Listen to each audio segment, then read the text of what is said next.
is the Director General of Meteorology, India Meteorological Department, and the President, Indian Meteorological Society. He has made significant contributions to the improvement of early warning services of IMD.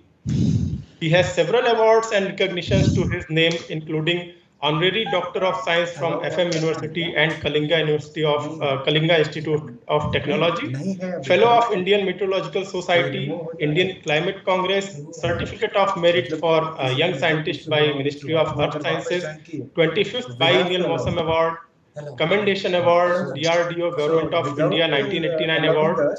He was the chairman of WMO panel on tropical cyclones for 2017 and 18. He is a permanent representative of India with WMO and a member of Executive Council WMO.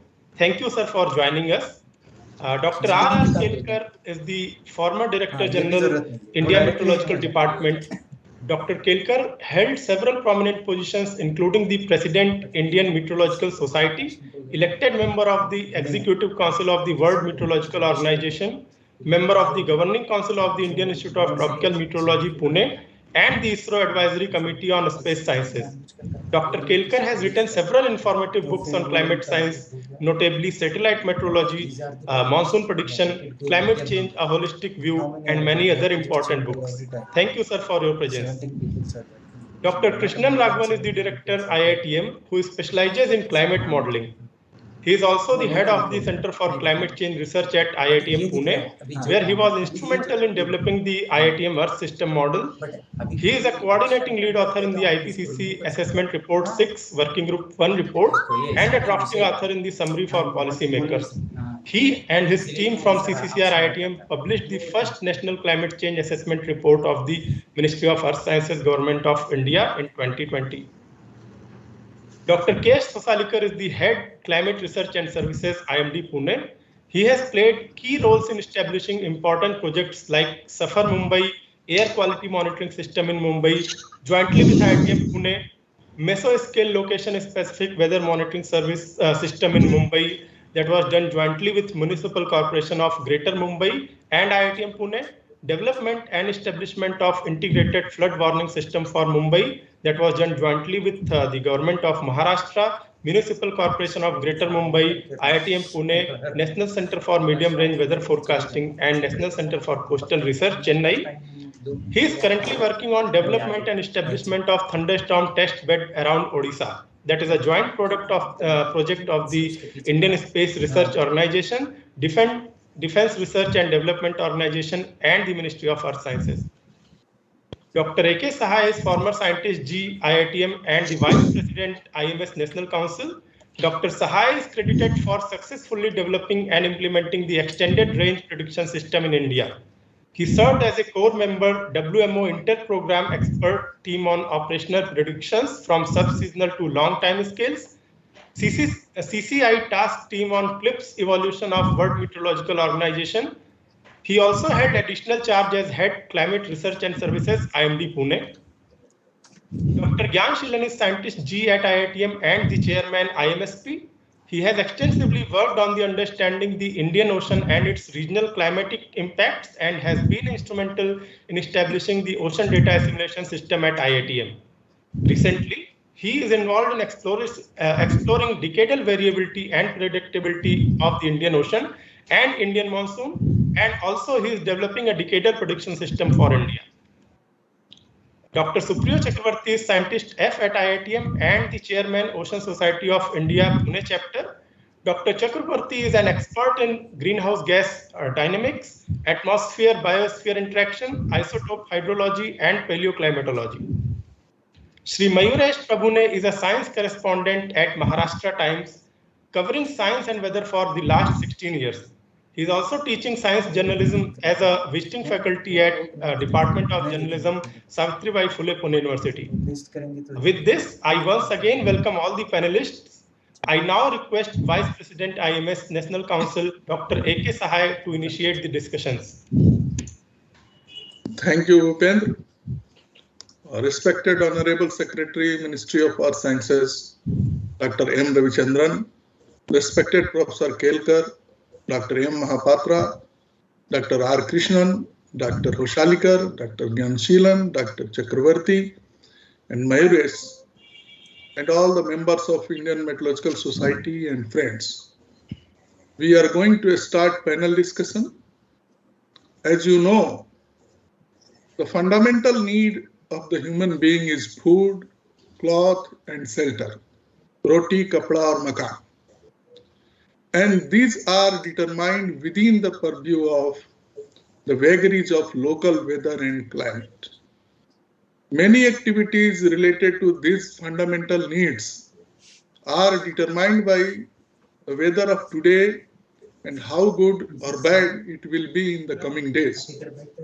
Good weather has different meaning for different sectors and activities.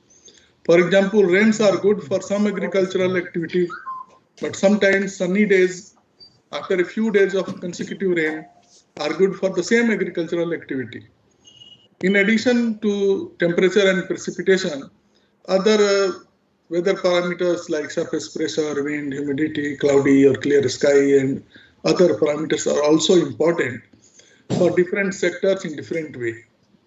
Traditionally, people involved in agriculture, fisheries, maritime, and air transport were using the weather information, but now this information is almost in all sectors and required, for example, management of energy and water resources, banking, insurance, construction, and urban design, transport, etc. Extreme weather events can have a catastrophic impact on society, and they are of particular concern. Events such as tropical cyclones, floods, droughts, cold spells, heat waves, these all have the potential to cause enormous destruction and loss of life. Their economic effects can also be long-lasting. One such event can set back the economic development by many years. We have seen through various presentations in this symposium that frequency and intensity of these extreme events are increasing and will continue to increase in climate change scenarios. Thus, weather information contributes to the safety and welfare of the public and is potentially of immense social and economic benefit to society. Therefore, providing sector-specific weather and climate information is very much important, whether these are provided through the government organizations or through the private sector. Ministry of Earth Science, with all its constituent organizations, generates the best decision-relevant climate information and disseminate it mainly through India Meteorological Department. For sound climate risk management, it is very much required that this information is easily accessible, available, and various stakeholders should have knowledge of how to use it. Availability of relevant and reliable climate information to the common people, particularly throughout rural India, is substantially lacking. Lack of climate information and services is not the only challenge, but lack of awareness about the existence of a specific climate information, lack of understanding capacity to use this information, reluctance to incorporate climate issues into management practices, and poor understanding of scientific uncertainties are other key impediments. Today, we are having a panel discussion on the topic Learning and Communicating Climate Science, a dialogue to bridge gaps in climate education. Here the interest is how climate science has been and should be communicated to enhance public understanding of climate change and other forecast and other things. In recent years, government funding for science has a shift from saying scientific literacy as defined by knowledge of abstract scientific facts and publishing in high impact factor journals. Because yesterday also Professor Kelkar was asking what is the use of this. So now the shift is from this to investigating contextual meanings of science applied to everyday life. So if it is not applied, but there is a dilemma. Abstract science also has to develop, and may not be today, but tomorrow it will be useful. Like there are many abstract mathematical notions in abstract mathematics where not any utilization were discovered. One later on in physics and quantum physics and many places. So there should be balance on this, but now the shift is more towards how the science is being used to the public day-to-day life. So the climate science learning and communication methods influenced the design of environmental education, and not only in the formal setting of schools, colleges and universities, because this we can introduce some courses and some other things. But most importantly in the non-formal settings also, where lay people become learners outside the formal school context. So gaps in climate education may be related to gaps in climate data and related products, climate services, integration of climate into policy, and integration of climate into practice. So the joint session of Meteorological and Ocean Societies of India, Pune chapter, is aimed to fill these gaps by encouraging cooperation, communication, collaboration, and exchange of knowledge, ideas, and resources among the scientists, climate information generators, maybe public or private, and the common public. Here, one thing may be noted that as a scientist in government organizations and MoES, we cannot and should not criticize the government policies because we are preparing the policies. We are making the policy. But as a member of a society, like Meteorological Society or Ocean Society, it is our duty to point out about the unsustainable and unfriendly environmental policies. So therefore, in this panel discussion, we will try to discuss how learners of climate science understand climate-related issues, how climate change is framed in media discourse, what are the barriers to public engagement in climate science and how these barriers could be addressed? How can the effectiveness of public weather service programs be enhanced? Whether more emphasis should be given to public education and outreach programs? Whether citizens forums should be engaged in climate science and policy processes? What are the benefits of building public, private, academic sector and stakeholder partnerships? So for this, I will invite to begin with Mr. MoES Prabhune, a renowned media person, an active leader of Citizen Science Group, and a concerned citizen, to put his views about what should be the role of media and citizen forums in communicating climate science to lay people and what they require from climate information generators. So, Mr. MoES, you can start the panel discussions with anything on that. Thank you, sir. Am I audible? Yeah.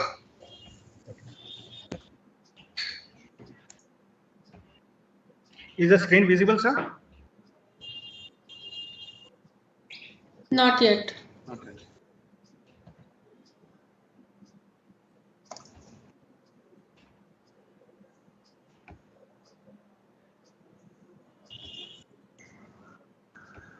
Yeah, it is visible. Now you can start. Yeah. First of all, thank you so much for inviting me for this panel discussion. मैं directly शुरू करूंगा क्योंकि time बहुत कम है, बहुत लोगों को अपना एक्सपीरियंस यहाँ पर रखना है.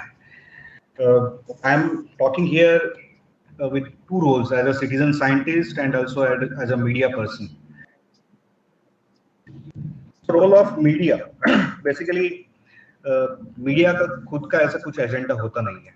मतलब जो कुछ होता है वो लोगों का जो इंटरेस्ट है, भी मतलब जैसे IMDb हो या कोई भी क्लाइमेट एजेंसी हो, जो लोगों के लिए काम करती है, गवर्नमेंट भी लोगों के लिए काम करती है, तो मीडिया भी उसी तरीके से लोगों के लिए ही काम कर रहे हैं. So we serve for the interest of people. और क्लाइमेट की जो जानकारी है जो हम लोगों तक पहुंचाते हैं एज अ मीडिया, तो उसमें कुछ पॉइंट कर सकते हैं ऐसी कोई जानकारी, जैसे लॉन्ग टर्म प्रेडिक्शन है या फिर लॉन्ग टर्म प्रेडिक्शन अभी कल की ही न्यूज है जहां पर एक प्राइवेट कंपनी ने ऐसे कहा कि इस साल मानसून नॉर्मल होगा। हम सब लोगों को पता है कि इतनी जल्दी इंडिकेशन देना अच्छा भी नहीं है, लेकिन मे भी अभी जो कुछ पॉलिसी में चल रही है शायद उस पर भी डिस्कस हो सकता है कि ऐसे एजेंसीज की जानकारी कहाँ तक और कितने तौर तक हम उसको पब्लिसिटी दें। लेकिन लोगों में ये इंटरेस्ट होता है कि इस साल का मानसून कैसे रहेगा, और ये हम सब लोगों को पता है कि इसका असर एग्रीकल्चर पर कैसे होता है, या फिर एडमिन को भी प्लानिंग के लिए उसका जरूरत होती है, वहां से लेकर पॉलिटिक्स तक सब जगह पर उस लॉन्ग टर्म प्रेडिक्शन का इस्तेमाल होता है।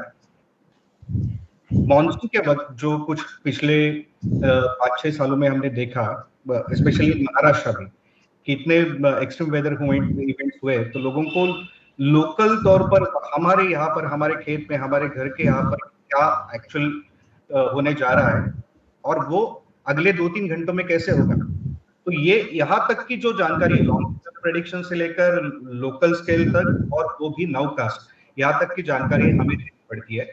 ऑफ कोर्स सोर्सेज जो है वो अभी तक तो जो मेजर सोर्स है वो आईएमडी है, लेकिन कई बार ऐसे होता है कि आईएमडी से यदि समझो जानकारी नहीं आती तो मीडिया को अलग अलग जगह पर जाना पड़ता है, उनको पूछना पड़ता है, और ये क्योंकि हम काम करते हैं लोगों के लिए, उनका इंटरेस्ट क्या है के लिए हमें ये जानकारी देनी पड़ती है। तो ऑडियंस कौन है, उसमें सब तरीके के ऑडियंस है, फार्मर्स है, एडमिन्स है, इंडस्ट्री है, टूरिज्म के लिए इसका इस्तेमाल होता है, मतलब कॉमन पीपल, और हर एक का इंटरेस्ट अलग अलग है और उस तरीके की जानकारी हमें देनी पड़ती है।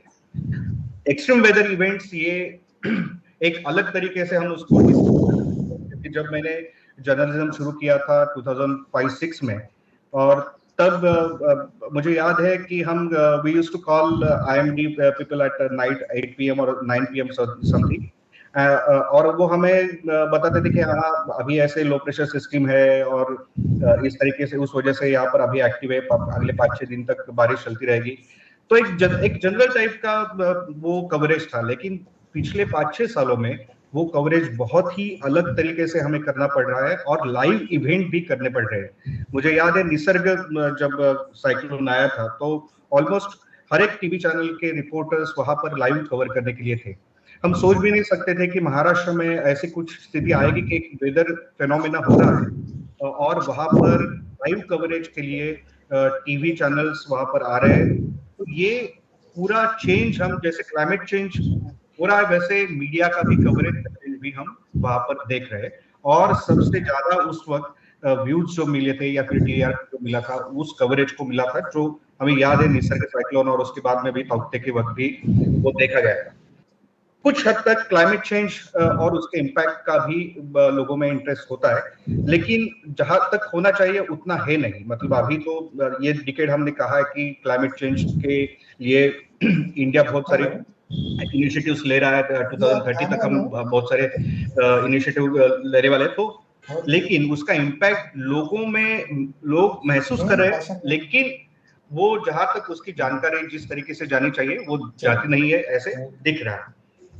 दूसरा यह है कि हम एज ए क्लाइमेट मैसेंजर भी काम करते हैं, जैसे आईएमडी या फिर कोई भी एजेंसी हमें जो कुछ वेदर बुलेटिन देते हैं, प्रेस रिलीजेस देते हैं या फिर रिपोर्ट्स आते हैं, अलग अलग इंटरनेशनल रिपोर्ट्स रहेंगे या फिर लोकल रिपोर्ट्स रहेंगे, कई बार अच्छी तरीके से कोई साइंटिफिक पब्लिकेशन होगा या फोरकास्ट होंगे। ये सब जानकारी हम आपकी तरफ से हम लोगों तक पहुंचाने की कोशिश करते हैं, और इसका मोड जो रहता है वो प्रिंट, टीवी, डिजिटल और व्हाट्सएप, मतलब ये अलग अलग तरीके से है। जैसे प्रिंट में जो दूसरे दिन आएगा तो लॉन्ग टर्म या फिर मीडियम रेंज का जो फोरकास्ट है वो वहां तक हो सकता है, लेकिन नाउकास्ट जब यदि आपको देना है तो वो टीवी, डिजिटल या फिर व्हाट्सएप से आपको देना पड़ेगा। तो इस तरीके से अलग अलग मोड पर हमें काम करना पड़ता है। हमारा प्लेटफॉर्म तैयार है, लेकिन जानकारी जो है वो ऑथेंटिक रिसोर्सेज से आए, ये हमारा प्रयास रहता है।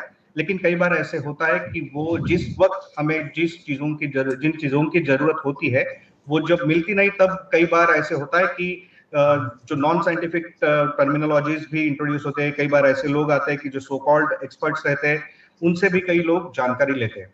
तो ये हो सकता है कि हमारे मतलब मीडिया के लिए कई बार वर्कशॉप्स अरेंज किया जाता है, लेकिन मुझे बहुत बार ऐसे लगता है कि वर्कशॉप अरेंज करना चाहिए मेड एजेंसीज के लिए कि व्हाट एक्चुअली मीडिया वांट्स, हमें किस चीज की जरूरत होती है। और यहाँ पर फिर बाद में हम इस पर डिस्कस भी कर सकते हैं, लेकिन ये कुछ चीजें हैं जो पिछले 10-15 सालों में जब वेदर और क्लाइमेट में कवर कर रहा हूँ उस वक्त मुझे महसूस हुई है। सिटीजन साइंस के बारे में मैं कुछ 1-2 प्रोजेक्ट्स जो हमारे चल रहे हैं उसके बारे में मैं जानकारी देना चाहूंगा। पिछले 20 सालों से हम इन्वॉल्व है एस्ट्रोनॉमिकल ऑब्जर्वेशंस और एमेचर एस्ट्रोनॉमी में। तो हमने ऐसे सोचा कि जो चीजें एस्ट्रोनॉमी में होती है, जिसमें एमेचर एस्ट्रोनॉमी एक टर्मिनोलॉजी है जिसमें सिटीजन्स डायरेक्टली पार्टिसिपेट करते हैं और कंट्रीब्यूट करते हैं फॉर साइंटिफिक स्टडीज, और प्रोफेशनल एस्ट्रोनॉमर्स और ये सिटीजन साइंटिस्ट जिनको एमेचर एस्ट्रोनॉमर कहा जाता है, ये साथ मिलकर कई सारे साइंटिफिक प्रोजेक्ट्स करते हैं। और उसमें मतलब पूरे एस्ट्रोनॉमी में भी यदि हम देखें तो एमेचर एस्ट्रोनॉमर्स का कंट्रीब्यूशन बहुत ही ज्यादा है और साइंटिफिक भी है। ऐसे नहीं है कि मतलब वो सिटीजन्स है तो उनकी वैल्यू कम है, उनके भी बहुत अच्छे पेपर्स पब्लिश हुए हैं। तो हमने सोचा कि जो ये हम एस्ट्रोनॉमी में कर रहे हैं वो हम मेट्रोलॉजी में क्यों नहीं कर सकते। तो हमने आइडेंटिफाई किया कि कहाँ पर गैप है या फिर कहाँ पर हम कंट्रीब्यूट कर सकते हैं। तो जो गैप दिखी या फिर जहाँ पर जरूरत महसूस हुई वो था impact of different climate weather phenomena या फिर specially about monsoon. So we started this project in 2011, project Meghdoot, and उसमें हमारा ये था कि मेन ऑब्जेक्टिव था to find out relation between monsoon and India. So how India has developed in last 5,000 years along with monsoon. तो monsoon के साथ साथ ये पूरा जो डाइवर्सिटी है इंडिया की और एकता भी है वो कैसे इस मानसून से जुड़ी हुई है, और इसके लिए हमने वो ढूंढने की कोशिश की। पिछले 10-11 सालों में हमने पूरे इंडिया में 1 लाख किलोमीटर से ज्यादा बाय रोड ट्रैवल किया है। बहुत सारे ट्राइबल्स और फार्मर्स इन लोगों के इंटरव्यूज किए, और इससे जो कुछ जानकारी इकट्ठा हो रही है, उनके पास ट्रेडिशनल नॉलेज भी होता है, उनका खुद का नॉलेज होता है अबाउट मानसून, अबाउट वेदर, तो वो हम इकट्ठा करने की कोशिश करते हैं। क्लाइमेट चेंज पर उन पर क्या असर हो रहा है, और ये all geographical regions from all over India, from Kashmir to Kanyakumari and from Manipur, Imphal to Jaisalmer, ये सब ऑलरेडी हमने ट्रैवल किया और भी अभी भी ये प्रोजेक्ट चल रहा है। दूसरा प्रोजेक्ट है जिसमें सिटीजन्स अब पार्टिसिपेट करते हैं, जैसे प्रोजेक्ट मेघदूत भी ऐसा प्रोजेक्ट है जहां पर नॉट नेसेसरी कि सब मेट्रोलॉजिस्ट हो, मेरे जैसे जर्नलिस्ट भी है, कई सारे आर्टिस्ट है, बैंकिंग सेक्टर से है, और ये सब लोग मानसून के दरमियान बाहर निकलते हैं, अपना खुद का एक टाइम निकालते हैं, और ये सेल्फ फंडेड प्रोजेक्ट है। इसमें हम किसी से फंडिंग लेते नहीं, हम खुद के ही फंड से ये इनिशिएटिव हमने शुरू किया था 2011 में। दूसरा एक प्रोजेक्ट जब हमने 2014 में माइनिंग लाइन सेट हुए पुणे के अंबेगांव तालुका में, तब विद इन 24 आवर्स हमारी टीम वहां पर जाकर पहुंची। उन्होंने ये वहां का सर्वे किया, और जब हमने हिस्टोरिकल इवेंट्स निकाल के, ऐसी घटनाएं इससे पहले कब हुई थी, तो हमें ऐसा पता चला कि एक स्पेसिफिक रेनफॉल के बाद में ऐसी घटनाएं होती है। तो हमने उन सब घटनाओं से लेकर एक मैप बनाया जो जियोलॉजिकल मैप था, और जिसमें हमें दिखाई दिया कि प्रोन एरिया कौन सा है और कितनी बारिश होने के बाद यहाँ पर लैंडस्लाइड्स होती है। और ये होने के बाद 1 साल बाद हमने एक ट्रायल लिया कि हम यदि ये प्रेडिक्ट कर सकते हैं या नहीं।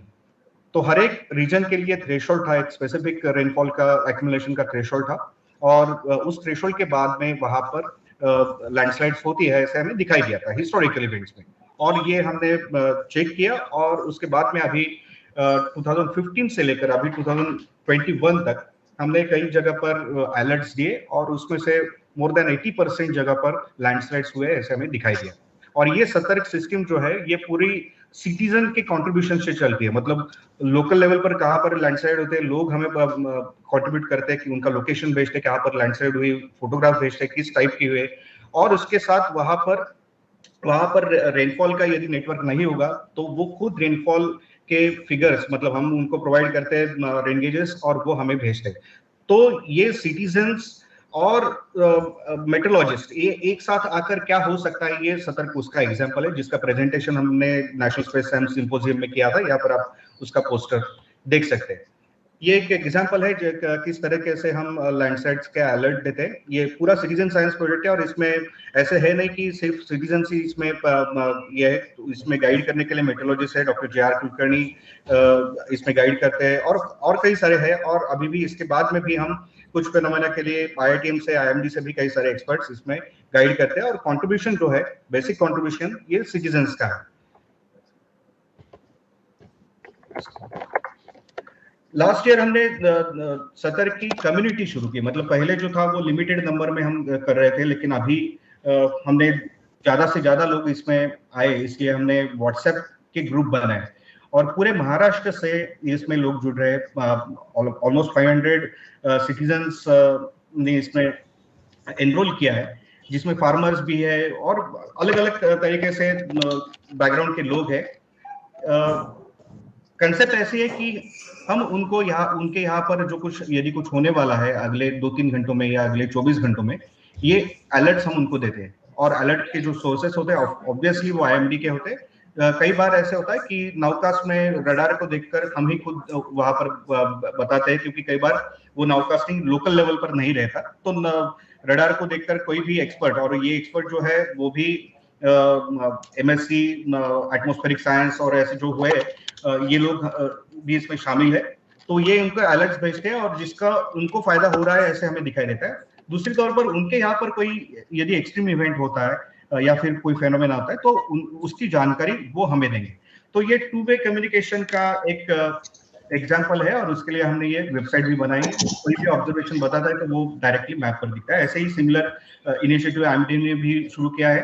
तो कई जगह पर ऐसे कॉमन थिंग्स है जहां पर एक साथ आकर सिटीजन साइंस ग्रुप सिर्फ महाराष्ट्र या पुणे में ही नहीं, पूरे इंडिया में है, जो एक साथ आकर IMD या फिर MoES या आकर ये काम कर सकते हैं। ये लास्ट स्लाइड है कि जहां पर मुझे ऐसा लगता है कि एज अ जर्नलिस्ट या फिर एज अ साइंस कम्युनिकेटर जो 3 सजेशंस है। एक तो जब हम इसके बारे में बात करें क्लाइमेट कम्युनिकेशन के बारे में, तो पब्लिक आउटरीच डिपार्टमेंट होना चाहिए MoES और या फिर IMD का। ये पूरा मतलब this will be a full fledge department जहां से एजुकेशन भी हो सकता है, अलग अलग सेक्टर्स को ट्रेनिंग की सुविधा हो सकती है, कई सारे वीडियोस या फिर रिसोर्सेज बनाए जा सकते हैं। और इंडिया के लिए स्पेशली लोकल लैंग्वेजेस में ये कैसे चीजें आ सकती है। तो ऐसे जो हमने एस्ट्रोनॉमी में देखा है कि कई सारे इंस्टीट्यूट्स में पब्लिक आउटरीच डिपार्टमेंट होते हैं। तो ऐसे यदि जो मुझे तो पता नहीं होगा तो शायद उसका मतलब स्केल बढ़ाना पड़ेगा, और यदि नहीं होता है तो ऐसे बनाया जाए, ऐसे सजेशन मुझे लगता है।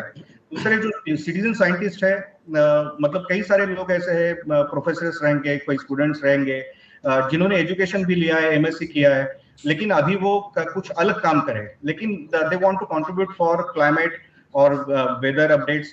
तो उनको क्लाइमेट एम्बेसडर करके उनको हम ट्रेनिंग दे सकते हैं, जो वहां से शायद वेदर के ऑब्जर्वेशंस लेकर हमें जानकारी दे, या फिर जहां पर वो रह रहे हैं वहां के एक्सट्रीम वेदर इवेंट्स की जानकारी दे, जिससे ये इंफॉर्मेशन अच्छी तरीके से हो सकती है। और जो कुछ हमारे मतलब IMD के जो कुछ फोरकास्ट है वो लोगों तक, लोकल लेवल तक पहुंचाने के लिए ये क्लाइमेट एम्बेसडर्स काम कर सकते हैं। डिफेंस कवर करने वाले जो रिपोर्टर्स रहते हैं उनके लिए डिफेंस करस्पॉन्डेंस कोर्स रहता है। ऐसे ही क्लाइमेट और वेदर करस्पॉन्डेंस कोर्स यदि IMD या फिर MoES शुरू करे तो वो एक अच्छा हो सकता है, क्योंकि एक्चुअल इंफॉर्मेशन, फैक्चुअल इंफॉर्मेशन लोगों तक पहुंचे।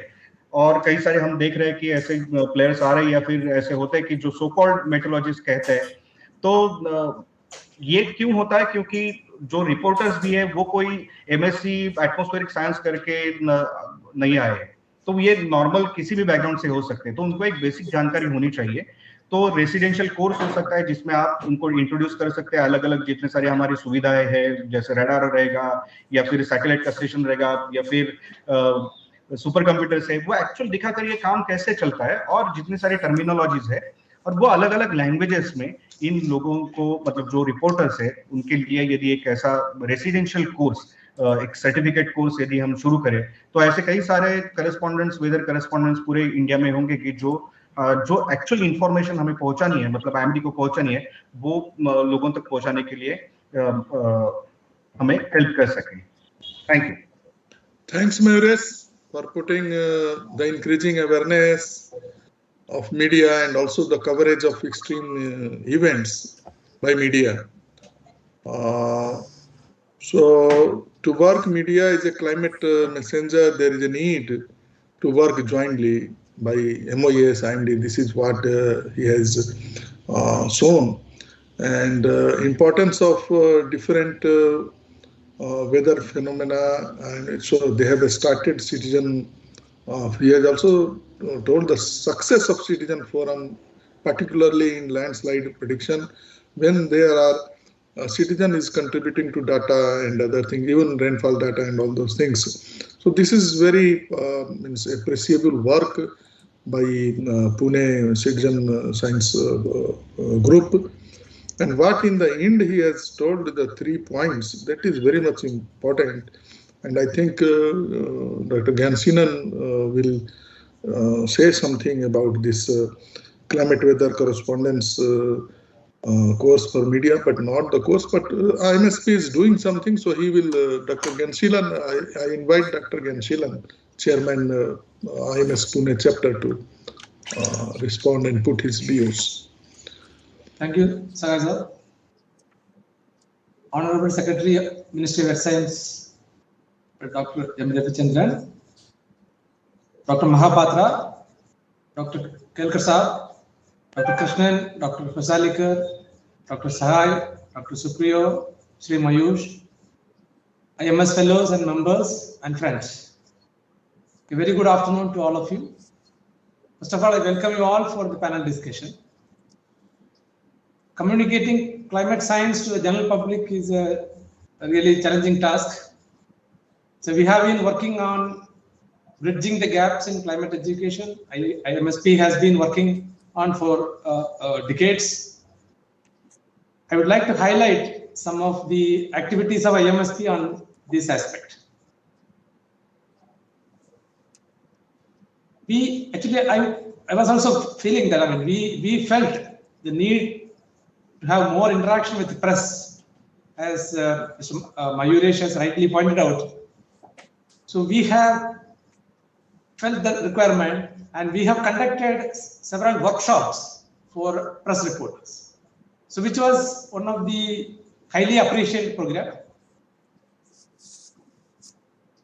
And another aspect is that, of course, we'll have to do more. As he suggested, we might now take up the challenge of conducting a small course for them. So that is a very, very good suggestion. We will definitely consider that, and so we'll plan for that. See, another area we also felt that climate science has been recently introduced in school curriculum. So there is a need of training school and college teachers. So in this aspect also, IMSP has conducted workshop for school teachers, school and college teachers. So which was also well taken up, when it was well responded by many teachers from all over India, and that was another successful program conducted by IMSP. See, one more thing is IMSP has created a WhatsApp group where IMSP members and students interact.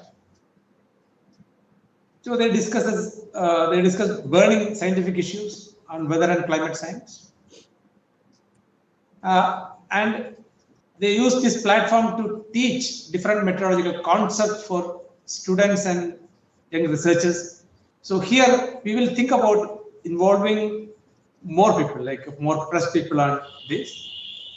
In fact, recently we have extended these activities for even press people. So this activity has got a tremendous response and feedback from several of our senior colleagues. We did have sessions on learn monsoon with monsoon, etc., spearheaded by Dr. J.R. Kulkarni, the past president of IMSP, and he was well supported by some of our young colleagues, the IMSP members, which was also received a lot of applause from many people.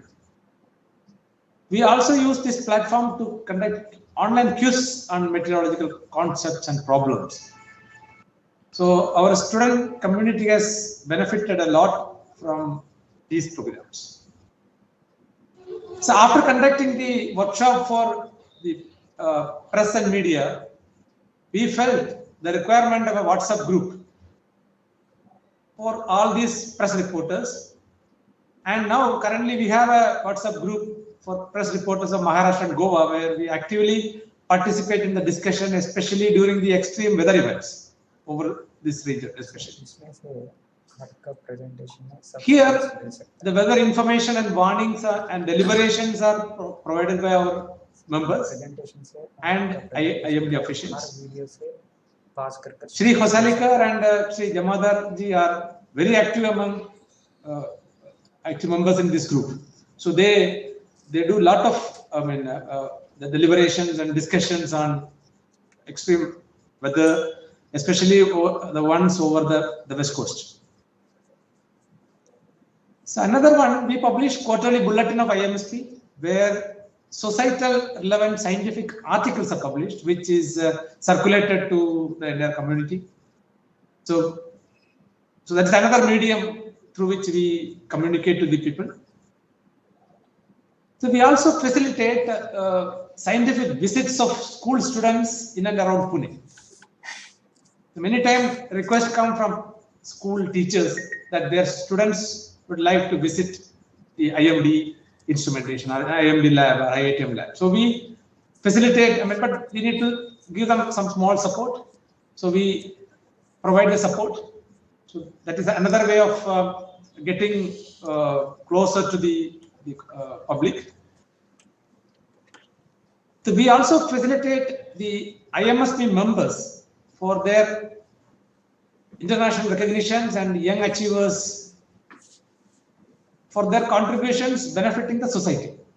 So that's another encouragement we give, especially to the young colleagues who take up some out-of-the-box ideas on helping the society. So we support them. We also regularly organize invited talks by eminent scientists from all over the globe. So that has benefited a lot of people, not only the meteorologists, the other public. We provide wide publicity for this. And Dr. J.R. Kulkarni, the past president of IMSP, is very actively involved in even citizen scientists and in training and warning the local people on the weather extremes such as landslides, lightning, unseasonal rains and hailstorms, etc. He's also very active, and his group is very active in installing rain gauges and other instruments over the remote Western Ghats region and other regions, and training school students and the local public on taking and interpreting observations. In fact, these datasets are sent to IMD for consideration. And see, students can make dramatic changes and advancement in the climate education. So we have been planning for conducting a workshop for students, especially the school students and school and college students. But this we don't want to conduct as online workshop because these school students are already tired of attending online classes. So we are waiting for the pandemic to end for arranging a physical workshop, and which will also help us to introduce them our instruments and facility to visit our labs, high performance computing, which will definitely help them get motivated on and get interest towards meteorology or oceanography or climate science. And several other activities we have been doing to promote or bridging the gap in communicating the climate science. And one more thing, we have an elite population of meteorologists, mostly retired from government service, but have a lot of energy for social service. So they have been doing several social activities. So we would like to channelize their energy and enthusiasm to better serve the public. And here, what Sri Mayuresh was suggesting, to conduct a course, so we can get faculty from the retired scientists. So definitely we will, I mean, it will be very easy for us to organize such workshops. We will do that. And some of our members are extending their service by putting together their experience in the form of articles, books in local language and English. So we will, I mean, that is benefited, I mean, for many people.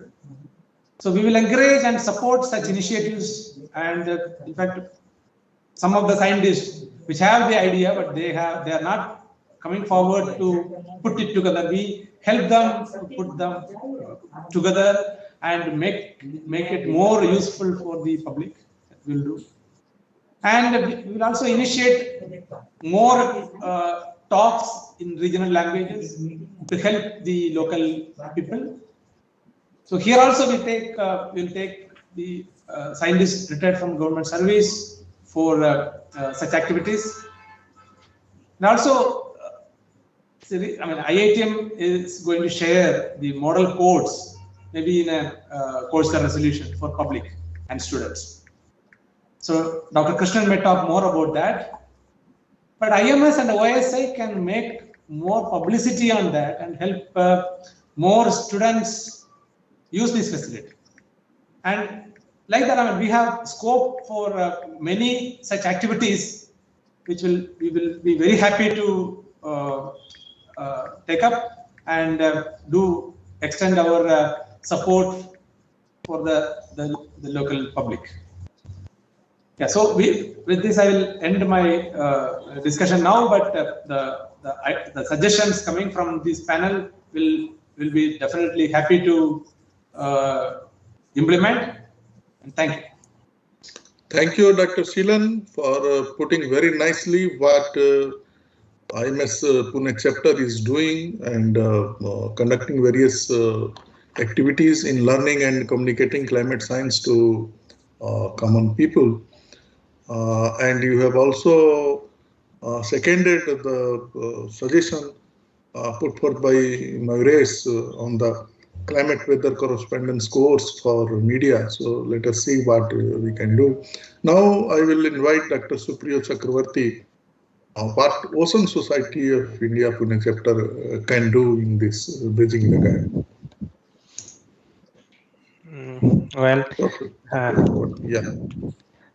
Honorary Secretary, Ministry of Earth Science, Dr. Kelkar, Dr. Mohapatra, Dr. Sahai, Dr. Krishnan, Dr. Gansilan, and Mr. Mayuresh. As a Ocean Society chapter in Pune chapter, we are basically currently arranging regular webinar programs so that we can spread the awareness. So far, we have mostly restricted to these lectures mainly by the eminent scientists, and they are sort of technical in nature. But we do have plan to do this kind of activities, particularly for the students community. This even for the high school students and college students. So we plan to make this kind of outreach program and sort of courses, so that this can be communicated at their level of understanding. So we have not yet started these courses, but we do have this kind of plans so that we can spread the message about the ocean related activities. And we also plan to conduct some kind of certificate courses on the basics of oceanography, and we plan to spread this message so that more and more participation, we can get more participation from the young people. This is also then we like to utilize the e-platforms for making awareness about the cleanliness of marine environment by creating short videos. And we like to explore the possibilities of public participation in ocean science and control the release of uncontrolled pollutants to the ocean and coastal environments, so that this can regulate the climate change parameters. And apart from that, other than these ocean related activities, I think that since meteorology is basically an observational science, so whether we can have some kind of, see, any observational science, these field programs are very essential. For example, we have seen in geological science, botanical science, field program is very much essential. But in case of meteorology, see, as we are involved in doing the the atmosphere biosphere interaction processes using carbon cycle studies, where we do this in natural ecosystems. So such kind of field activities involving students, particularly college students, making a one-day program, so we can take them to some places where we can have different kind of, where they can observe, like monsoon processes in a rainy day, or some other activities. So that may have an impact to these young people, so that they can have some first-hand learning process by doing such kind of field activities. So this is the way I like to summarize this our activities, what we so far what we have done and what we like to do in the near future. Thank you. Thank you, Supriyo. Actually, you nicely put, because so far though there were very less activities, but now you have put what you are going to do with citizen and communication with other laymen or lay people. So that this is fine. Ocean Society of India is now, Pune chapter is now also being involved in this type of activity, and once they will be involved, it will be very nice, and we will see the result of that, because the ocean are very, particularly for Maharashtra, long coast is there along the ocean. Now I will invite Dr. Krishnan, Director IITM, who is also leading personality in monsoon research and also climate change, science of climate change in India. And a lot of actually activities of IMSP and Ocean Society are being supported by IITM, not only in terms of money, but everything. So what IITM is planning to do and what they are doing in this regard, bridging the gap. Dr. Krishnan, I invite. Yeah. Thank you very much, Dr. Sahai Sir, and all the panelists, and thank you for the invitation. So as nicely summarized by all my predecessor speakers, it's very nice to, especially IMSP is doing a lot of outreach activities, which was nicely highlighted by Dr. Gnanasheelan and also by Dr. Supriyo Chakravarti from the Ocean Society of India. And IITM, of course, the main mandate is basic research and how to support IMD. So in that regard, a lot of weather prediction, weather and climate forecast from short range, medium range, and extended and seasonal, and even decadal time scales. These forecasts, the basic research for that comes from IITM, and also for climate change. And this is periodically, this is communicated to IMD, which is basically the main agency for interaction with the public. So there's a strong basic research component from IITM. In addition, IITM is engaged in several activities, outreach activities, and training and capacity building. So we have organized several summer schools, several training workshops, and even during the pandemic time, several online workshops. They were all mainly organized by IITM, and the Azadi Ka Amrit Mahotsav events, they are being coordinated by IITM. These are very major outreach activities that are going on at a national level. So coming from IITM, also the IMSP and Ocean Society of India activities. And also if you see there was one of our colleagues, Milind Majumdar, he took effort to bring out the posters in regional languages. All the this was developed quite some time ago. Many of the scientific publications, they are now they are translated into regional languages, so that it can be appreciated from the regional perspective. So that is one of the important efforts. And more recently, there is engagement with the engineering college students to develop some of the hydromet sensors. So the students from some of the colleges in Pune, and they are visiting IITM, and they are interacting with our scientists, and they are working on sensors for meteorological applications, hydromet applications, for instance. So this is very much consistent with all the activities of the government, how to bring this Atmanirbhar and how to engage our own talent and make indigenous developments. So engagement with the academia, with the engineering college students, with other university students, it's already happening. And there is a very strong coordination with the University of Pune. And this is one of the strong strengths of IITM. So these are some of the few points that I just briefly mentioned. And in addition to the support to the IMSP. So, of course, I'm very nice to hear from Mayuresh about the Citizen Forum.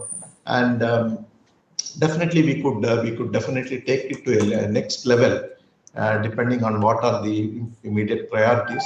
Of course, the most important thing is this will need a lot of coordination. That I think is most important.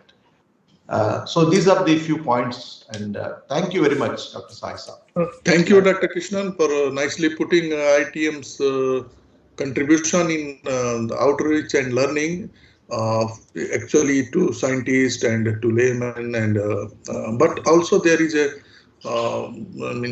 IITM is also doing this training for scientists of different organization, MoES organization. So that is also very, very important. That's a very important program. Yeah. So thank you.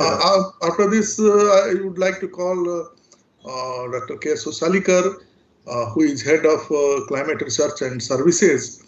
And this actually office was formed to implement a global framework of climate services, and outreach and services is one of the very important component of that. So I would like to hear what CRS is doing towards bridging the gap between learning and this. Dr. Hosalika. Yeah. Namaskar. Am I audible, sir? Yeah. Thank you, respected Secretary Sir. You are not visible, only. Okay. Actually, I am in Aurangabad for that lecture on Vijnan. Okay, fine. Okay. So there is some network issue. Yeah. So, respected Secretary Sir, respected Dejan Sir, Krishnan Sir, Kedkar Sir, Sai Saab, and all my colleagues over here, experts, Mayuresh, and all my panel friends here. Actually, I will take about 2 to 3 minutes to tell what CRS Climate Office is currently doing, and what we need to do further, to sensitize about the products what we are generating or what we can do. So thank you, Sai Saab, for giving this opportunity. Kanchalan Saab, thank you very much for putting me on the panel. So India Meteorological Department, that is CRS Pune, generates various products for the climate services, which include climatological information such as climate normals for various climate variables, supply historical climate data, various products for the drought monitoring, and issue various seasonal and monthly climate outlook, that is long range forecast also. Since 2021, IMD adopted a new strategy for issuing the seasonal rainfall forecast for the monsoon season. Currently, IMD issues spatial tercile probability forecast for seasonal and monthly scale based on multi-model ensemble for calibrating skillful climate models with a resolution of 25 kilometers. In addition to that, CRS IMD Pune office creates gridded climatological data, climate data for rainfall and temperature, which are used by various sectoral applications for agriculture and hydrology side. CRS IMD Pune also issues monthly and seasonal outlook for temperature. It also gives the weekly outlook for health sector also. So now, while doing all these activities related to the climate application and the forecast, we are engaged. We are engaging users required for various users required for generating new products for various sectoral applications such as energy, health, and water resources. So tailor-made products may be required for many sectoral applications. For generating such products, required threshold value of various climate parameters that are essential. So that threshold parameters are very much essential. Now, recently, CRS Pune has launched the GIS-based web atlas for climate hazard and vulnerability. Definitely, this will give a lot of sensation among the users, and a lot of queries also have come. This is something very interesting product which has recently been launched with the under the aegis of IMD headquarters and MoES, and this is a very useful product for impact-based forecast of IMD. The web version of the climate hazard and vulnerability address of India for 13 most vulnerable diseases, more hazardous diseases like cold wave, heat wave, flood, lightning, dust storm, hailstorm, thunderstorm, cyclone, and so many others. That causes loss of life and injury, and also they impact the health as well as the property and economy. And of course, there's a social and economic disruption also. So this atlas is going to be one of the tools that will connect the climate to the society, and there is a lot of scope to improve upon that also. We have already received a lot of suggestions from the many users. आप इसको ऐसे कर सकते हैं क्या, हम इस तरह से कर सकते हैं क्या, and so on and so forth. So the first stage really has been very encouraging, motivating. So that is what we are going to develop further upon that. This is also useful for the disaster management authorities for planning their preparedness for the various extreme weather and climate events. So, sir, this is what we are currently doing. Now, what we need to do further is, I have, with my little experience, I may submit that, there are few things need to be done. First, the point which has already been discussed by many other, my previous experts, that we need to have some sort of, development of, a 1 week module, 1 week training module. It can be for media, it can be for weather enthusiasts, it can be for any general public who can, either log in online and maybe they can come to MTI or maybe at headquarters or wherever it is suitable. There could be a model developed for bridging the gap between the, the climate and the users. It can start with, the basic things like terminology, and it can start, we can form a committee through IMS or jointly under the guidance of MoES, IMD, and various other organizations like IITM and others. But we can have one module of 4 to 5 days. It should not be, it need not be more than that. Then, the people don't participate in that. So a very crisp type of, course or certificate course. You have to give certificate of the people. Sometimes a student who is a weather enthusiast, will be very happy to receive one certificate from either IMS or, whoever is the, the conducting body. So, it will become, one sort of, document, important document for their profile also. So that also will attract, some of the weather enthusiasts, genuine weather enthusiasts, good media people, there will be the gap reduction will be there. So this is one thing. Even the Ganshilan ji also expressed that we need to have this sort of thing.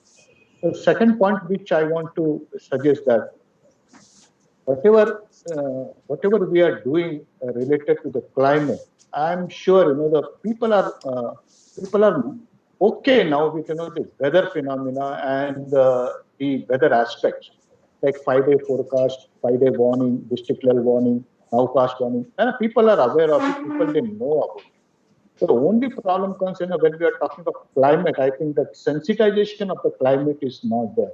उनको लगता है that climate is not for them, especially for the general public. They think climate is not for them because of the time scale and all that. Sometimes they feel that this is not their game to this is not their cup of tea.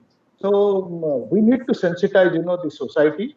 We need to sensitize the stakeholders. We need to tell them, or we need to improve our communication as far as the climate-related things are concerned. This needs to be done, very in a very friendly way, by which people lot of technical and lot of very high scientific terminology and concept should not be brought in. It should be like user-oriented things should be made. We need to connect one more point, Sai Saab, which I would like to tell you that every state has a climate action plan. So every state has a climate action plan, like Maharashtra has, many other states have their own climate action plan. In fact, the district level climate action plan is also there, and sometimes even the city level plan is also there. But I am not very sure that how much is the involvement of IMD or IMS or any other MoES organization in developing this type of climate action plan. They develop it, maybe at some places they might have taken the help of IMD, but the involvement of IMD is not, or involvement of MoES organization is not at that level where it is expected. So involvement is less. So because of the climate action plan, involvement is less. The further implementation, when the climate action plan implementation comes, again, the involvement of all our organization, is very limited. So we need to approach the state government either through IMSP or through organizational level, by which we should be able to tell them what is our potential, what we can do for the given state. We can have some models, what we can do, and we should be able to impress them that this is what we have. Many times I have found that the state is not aware that what CRS IMD office is capable of doing it. Most of the things of the IMD CRS maybe doing a lot of good things, but maybe it is not doing outside effectively. I may be wrong with my very little experience, but this is my first observation that we need to propagate a very easy flow of all this information going to the people. Probably CRS office currently is looked at by the stakeholders and the users only for two things. One, is probably the long range forecast that we give for the monsoon. उनको लगता है कि सिर्फ हम इतना ही काम करते हैं. And secondly, the SASCOP, but that is again a South Asia region, so that also is not much been taken by the local our local component. So we need to develop some models, some profile or some proposal, and they can be common for all the states. It will not be for Maharashtra another proposal and for Karnataka another proposal. There can be many points which can be common, and depending upon the state hazard, the proposals can be slightly modified and it can be submitted, and we can tell them that this is where we can stand with them as far as the climate friendliness concern, or reaching the climate information to them. This will probably help, and this climate atlas which recently CRS has published, that talks about the state level and the district level also. So we are going to try to generate that state level also at some stage. Already day before yesterday, somebody from Mantralaya, they called the Sabhapati of Vidhan Parishad. So we shared the entire hard copy of Maharashtra, that atlas of the entire. And he was very happy. He said, okay, I will go through it, but I need to understand what it is. And one day he will visit Pune. there is a scope to do that. Only thing we need to approach in a very constructive manner, and we need to improve. Another observation is here that for climate related thing, we are more connected with the outside India than the inside India. I'm very sorry, but this could be, of course, we are connected outside India because all the experts and scientists are there, along with our IMD and MoES team, we are interacting. But from the user point of view, our connectivity needs to be improved. And there are two different, divisions in any state government office that we have. One is the environment ministry, and second is the disaster management and relief and rehabilitation. So probably these two could be, our landing point in any of the state government, where we can go with some proposal and we can improve. We can tell them. We need to train media also. Media needs to be trained about. Many times people are not making a difference between the climate and the weather. So last point, but very important, Saisha, that we need to sensitize. Weather-wise, people are now sensitive. Yes, putting the climate in the textbook and all that, that is really wonderful if that happens at some given point. Already at some places it is there. But we need to sensitize people more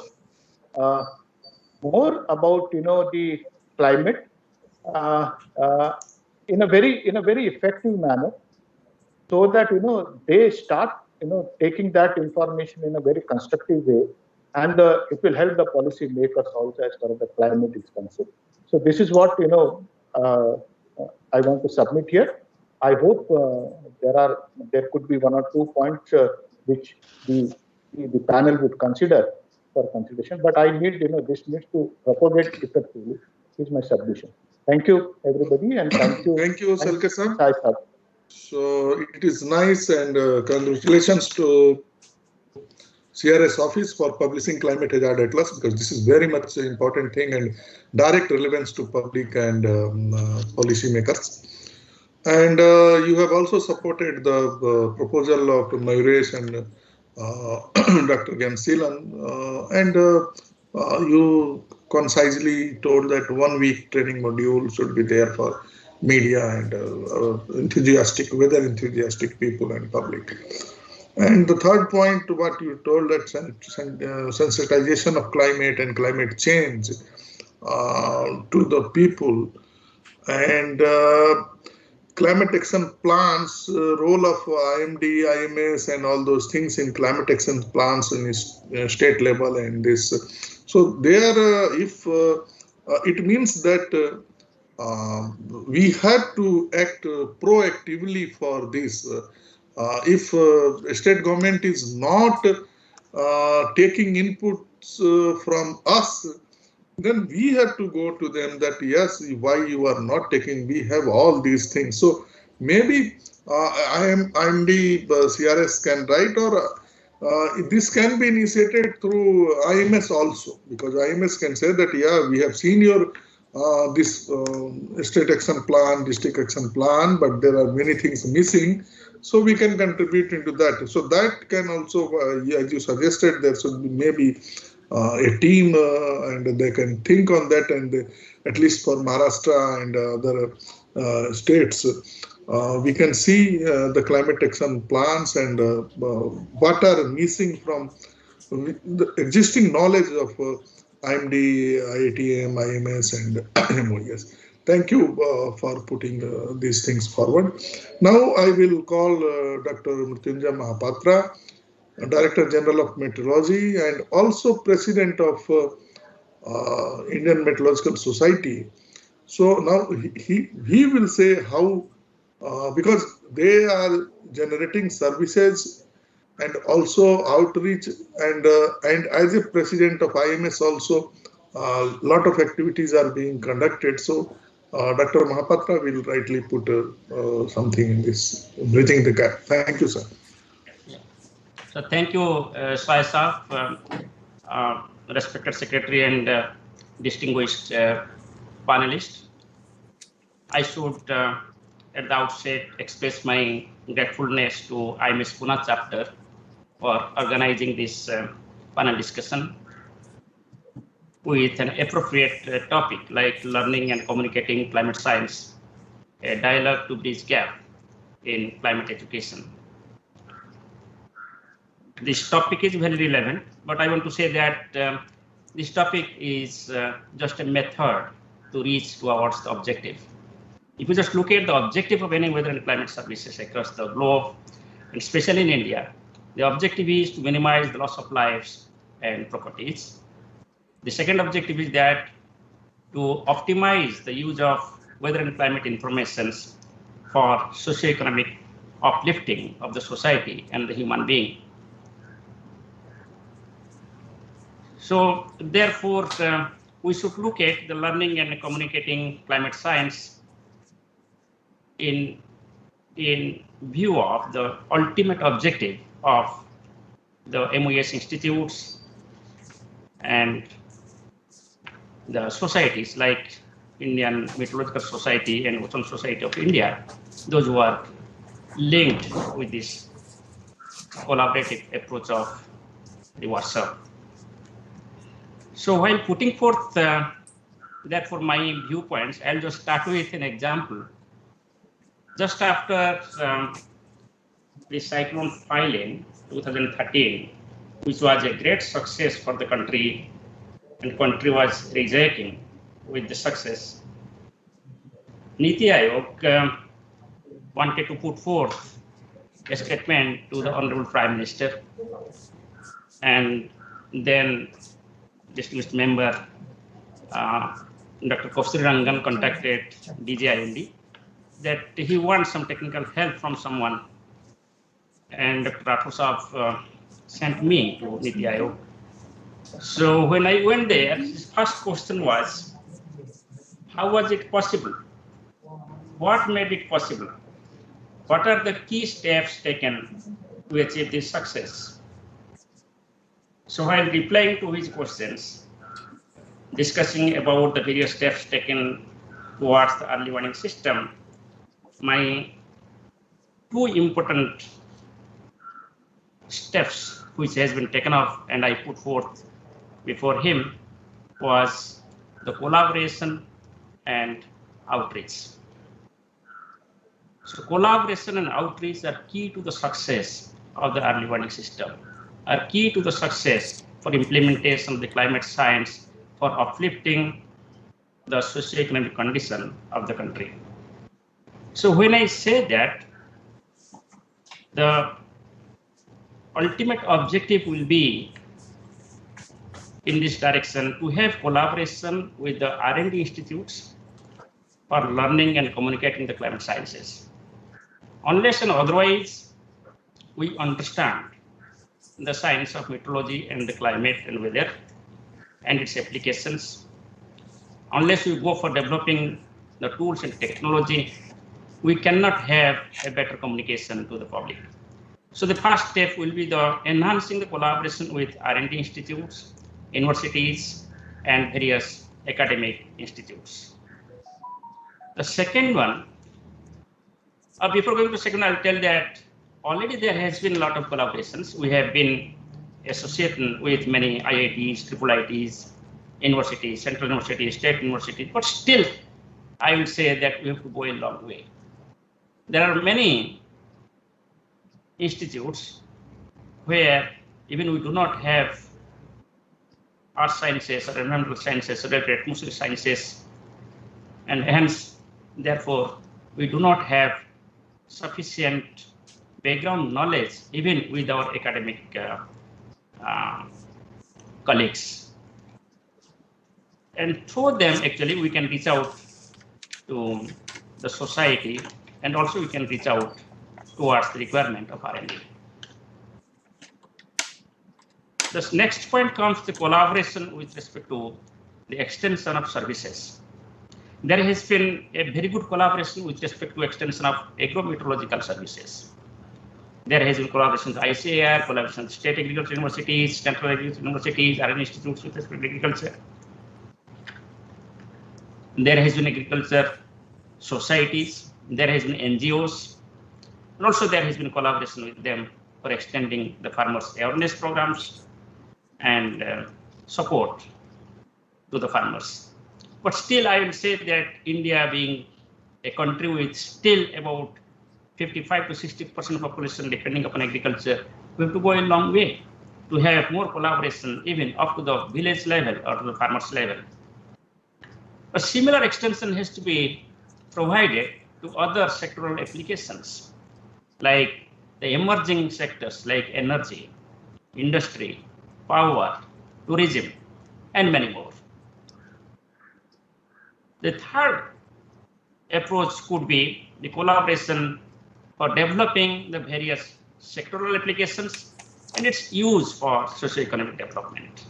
Another way could be the startup groups, which already ministry is taking up. The other way could be taking small projects with the students in various universities and institutes with new ideas and supports technically and financially sometimes. And here, the various societies like IMS and Ocean Society of India and many other societies which are also coming forward can play a dominant role apart from the Ministry of Arts Sciences Institutes. And here also there could be a role from various universities and R&D institutes. So while doing so, I can come up to the outreach. Yes, we have come up a long way with respect to outreach. And we have a very well-defined outreach program also to certain sectors. But still, if you just look at the size of the country and the requirement, we are lagging behind. And this outreach could be possible only through collaboration. It is not possible by only India Meteorology Department or India Institute of Tropical Meteorology. It is required to have a collaboration with many institutes and organizations and network of organizations through which we can reach out to the people with our knowledge base. So while doing so, if you just look at, you will be needing to communicate in a user-friendly manner to the people. So still very recently, if you just look at most of our informations which are going from India Meteorological Department were based on English or at the most Hindi. So while on 21 February we are conducting the Bhasha Divas, so I was thinking whether we have to go a long way. Yes, we have started in recent years, we have started communicating our information in local language. We've started communicating through videos, local language videos. But this exercise, what we are carrying out, that has to go on in a collaborative manner because the information which is being generated by IMD is generic. But when you go for information specific to a particular sector, it needs to be tuned towards the requirement. So for example, towards agriculture, it is being tuned by the district agrometeorological unit and agrometeorological field units. Similarly, with various sectors also, this collaboration with various institutes, organizations, and societies can help to meet the requirement of language specific, maybe dialect specific. The language which is understood by the general public, the language which is understood by the various sectors, that should be spoken by the service agencies. So by that way, we can also plan further. At the same time, there has been a significant improvement in forecasting and early warning of the severe weather, which has resulted in minimizing loss of lives, but still the loss of property is a challenge. So considering that we have started impact-based forecast, but it is a new subject. So people should understand, the media should understand, the stakeholders should understand. And to develop this project also you need collaboration because this impact-based forecast needs data on socioeconomic attributes. It needs data on secondary and tertiary hazards. It needs data on geospatial applications. So therefore, there is a massive collaborative approach needed for success of impact-based forecast. And in this regard, also the societies can help in collection of information, in development of the platform, and also the dissemination and education about the impact-based forecast. At the same time, there has been another angle, what Mr. Hosalikar was talking about, the evolution of climate science. If we remember, in India, climate science started just as the averaging of weather informations. That is the definition of climate. We went on developing at least 30 years average, or at least short period normal of 10 years average. But that was the case when we did not have sufficient data. Now, as the data improved, quality of data improved and became more spatial and temporal in nature, we went on developing various derived climatological informations. And thereafter came the climate data science, developing various types of data analytics, infographics, and its applications. At the same time, also we came up with the modeling of climate. Now in the Ministry of Earth Sciences, we have got a climate forecasting system, which has been implemented to provide the monthly forecast for the coming months and the seasons about the rainfall and temperature. And following that, we have been able to provide the forecast of the next 1 month in a weekly manner about the conditions of hot spells, cold spells, dry or wet spells. That is extended range forecast. And seamlessly, it is being followed by the short to medium range forecast and the nowcast, that is forecast for a few hours. And we have gone up to the block level forecast. We have also the district level impact risk forecast and also the nowcast. So while we have done all these things, but still we are lagging behind as far as climate applications is concerned. Whether applications are well understood, people are able to utilize it. It has been a part of the curriculum in many states. The policy evolution has been there in the country. Many states have adopted that, yes, hazards has to be a part of the curriculum. It is being studied in local language. But if you consider the optimizing the socioeconomic conditions based on the climatological data, the study is limited, and also its application in curriculum or in science education is also limited. So there is scope, as Dr. Sahai was telling and Husalikar was telling, that global framework climate services is defined. Based on that, we have the national framework of climate services. And accordingly, we should go for climate applications, especially for the sectors which are very much essential for uplifting our socioeconomic conditions. So with these some other methods, whatever has been pointed out, I should thank the first speaker talking about the citizen science and public outreach program and course for the media. Certainly, we should do that as an institution and also from the society angle. And finally, I should say that we also came up with citizen science to some extent. We have introduced crowdsourcing. We have introduced the platform to interact with each other. But still, we have to go a long way. In all these, we can plan together and work together to visualize the ultimate objective, the optimization of weather and climate information in socio-economic improvement of the country. Thank you. Thank you, Dr. Mahapatra, for putting very nicely the all range of forecasts which are being generated by IMD, and the need of its communication of climate information in user-friendly manner and in the collaborative manner with the various sectors in the local language and dialects. So that effort is being done. And also you have pointed out that though there is minimization of life due to loss in extreme weathers, but now the effort is there to minimize the economic loss, and for that impact-based forecasting. And in that, there is a need to collaborate, and citizens group or forums, they have to be taken into that, how they can take this to the last mile. And cloud sourcing, and this, of course, that is there for getting the instant data and all those things. So very nicely you have covered the role of what IMD is, how it is evolving towards this. Now I will call Dr. Kelkar, Professor Kelkar, who is former Director General of Meteorology and also former President of India Meteorological Society and veteran citizen scientist also, and very critical at times in his blogs regarding the gaps between climate science, forecast and services, and reaching to the last mile. So I will call Professor Kelkar to say in this how the bridging the gaps and all those things. Professor Thank Kelkar. you, Dr. Sahai. Dr. Ravichandran, Dr. Mahapatra, my distinguished fellows, panelists, my YouTube audience, good evening to everyone. First of all, let me congratulate the Pune chapters of two professional bodies, the IMS and the OSI, for joining hands and convening this panel and also for flagging the very important topic of climate education.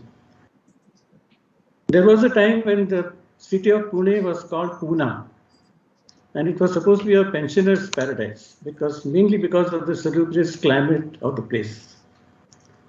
No longer so, but the city continues to be a city of intellectuals, and people take a keen interest in the science of weather and climate even today. So IMS and OSI can, I think, together do three important things. First is to dispel misconceptions or misunderstandings about weather and climate. Secondly, to put various issues about the weather and climate in their proper perspective. And third is, they should talk more about the oceans than we have been talking so far about its role in the climate. So climate education needs to be addressed, I think, at three levels: at the school level, at the university level, and at the public consciousness level. Talking about schools, you may like to know that I was involved in the writing of textbooks on environmental studies for students of Standard 3, Standard 4, and Standard 5, and that too in Marathi. And as our committee was writing these books, as we were doing that, we realized that climate change is not the only problem that our students have to face. All of you know about Greta Thunberg, who became almost eligible for a Nobel Prize because she stopped attending school and she staged a dharna before the Swedish parliament. Well, Indian students just can't afford to do that. They have a problem going to school in the first place. In villages, they have a problem of water scarcity. In cities, they have to face air pollution. There is a problem of toilets, hygiene, health issues, poverty issues, family relationships. So there are many, many problems which school students have to face. And when we are writing a curriculum for a school, we just can't copy a page from the IPCC AR6. We have to write something which is holistic, which is very representative of villages and towns and cities in which our students live. And we should present climate change before our school students in a very holistic manner. Universities, the situation is actually much better because these days we find that at the postgraduate level, we are having courses in atmospheric science, ocean science, marine science, space science, and so on in many universities. And in fact, even in this particular workshop or symposium, there were a lot of people from many universities outside Pune who presented their papers. So it's good in the universities for the postgraduate level, but again, between schools and the postgraduate level, atmospheric science is really neglected. So this is something which OSI and IMS should take it up with the UGC or any other bodies, that we should have more choice at the undergraduate and the graduate level so that people can bridge that gap in these two extreme educational levels. Coming to the people at large, traditionally public participation in climate change has been in three ways. Traditional ways. One is people like to plant trees. There are always campaigns for tree plantation because a green environment is good. But many times we don't know what happens to the trees and then we do the whole thing again. Second thing is that we are told to avoid the use of plastics. And this again is a temporary thing. We have a campaign and then again we are back to square one. Third thing is what people love to do, climate enthusiasts love to do, is to run in a marathon, usually on a Sunday morning, with wearing a T-shirt that boasts a banner, "Save the Planet." So these have been the three traditional ways of public participation in climate change programs. But over the years, we have graduated from these three things. In fact, now the latest craze is to measure temperature and rainfall yourself. I mean, people are measuring rainfall in their backyard with a stainless steel vessel and using a centimeter scale to find out how much it has rained. Thermometers are available on sites, websites, you can buy them and stand in the sunshine and measure temperatures. And far beyond that is now the possibility that many people are finding that they can afford to install an automatic weather station on their rooftop and measure everything. So we have graduated from running around for a marathon to buying an AWS for ourselves. And this is where the societies like OSI and IMS come in, that the public need to be told that it is good to be enthusiastic. Of course, it's good, but it is also harmful to record bad data because that data goes into models and other inputs. For example, in Pune, if you just keep on adding to automatic weather stations around Pune, really speaking, it's not going to help you in your 7-day forecast. Your 7-day forecasts are becoming successful because you have more data coming in from the ocean. Pune weather comes from the Bay of Bengal and the Arabian Sea. So really speaking, if your 7-day forecasts are now becoming better and more acceptable, you should thank the oceanographers rather than the meteorologists. So this is something that the two professional societies have to let people know. Pune people also know very little about ocean. Of course, they know about beaches because they go for holidays to beach resorts like Alibag and Goa and the like. But they know hardly anything about the ocean depth or ocean currents or salinity and things like that. So the OSI in Pune can actually gear itself up for meeting public requirements. There is one point which I would like to stress, that is about extreme weather events. And this is now a very popular subject at all levels. And what is happening is because of the over-enthusiasm of many people, particularly the media, extreme weather events are now considered as the new normal, which is wrong. I mean, we should expect more extreme weather events. That's what the climate scientists are telling. There's been an increase in the frequency of extreme events. But that doesn't mean that the normal has changed now to an extreme event. So wherever something happens, it's a hailstorm or something, people feel that now there'll be a hailstorm every day from now onwards. Or if there's a tropical cyclone somewhere in the Arabian Sea and it grazes the coast of Maharashtra, well, we think that now every week we are going to have a tropical cyclone in Maharashtra. So this sort of feeling that we are having some terrible change in the weather needs to be dispelled. And there again, we have OSI and IMS to drop in. And again, they should also tell that all the extreme weather events are not because of the weather. They are also because of illegal constructions, illegal housing, illegal mining, and all kinds of effects which have led to some of these extreme weather events. Finally, I'll just raise two questions which are being perennially raised by the public. One is, why are forecasts better in the Western countries or other foreign countries than in our country? This is one question which has been asked, and I faced this whenever I give a talk or something. This is the question that is asked.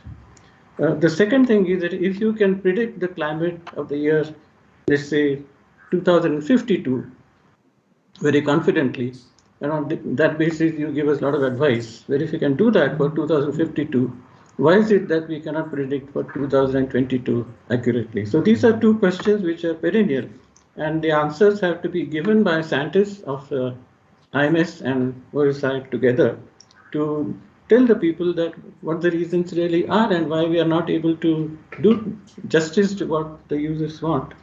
So I think people are hungry for information. There's no doubt about that. As MoES was telling us, that people want to know more and more things, and we should be there to feed them with the food that they would like to have. But we should be honest in reporting the situation, and we should also be quite honest about the future as we look at it. So I give my best wishes to both these societies, and I wish them well in the work that they're doing. And whatever they can't do, I think they have to leave it to the government. So with that, I think I'll just end here. Thank you very much for listening to me. Thank you, sir, for putting very nicely the perspectives, things in perspectives.